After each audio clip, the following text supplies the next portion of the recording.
खूप धाडसी निर्णय घेतला होतास की मालिका सोडून बिग बॉस मराठीमध्ये आली होतीस. आता त्या निर्णयाबद्दल काय वाटतं? हा, जे काही होतं आयुष्यात ते चांगल्यासाठीच होतं. याच्यावरती मला विश्वास होता आणि नक्कीच आता पण तेच म्हणेन, जे काही झालं ते चांगल्यासाठीच झालं. कारण ते नसतं झालं तर हातात ट्रॉफी नसती. ओके. बिग बॉस मराठीच्या घरात पहिल्याच आठवड्यात तू ओरडा खाल्लास आणि त्याच वेळेस गेम सावरला आणि आजचा दिवस, ही पूर्ण जर्नी कशी एक्सप्लेन करशील? अ, माणूस चुकांतूनच घडतो.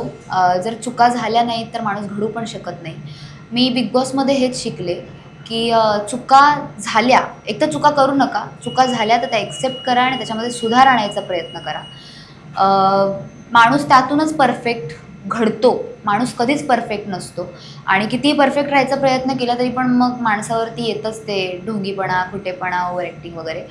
पण हो, चुका सुधारत सुधारत जेव्हा आपण पुढे चालायचा प्रयत्न करतो आणि पुढे जातो, मला असं वाटतं प्रवास थोडा सोपा होऊन जातो आपल्यासाठी. ओके.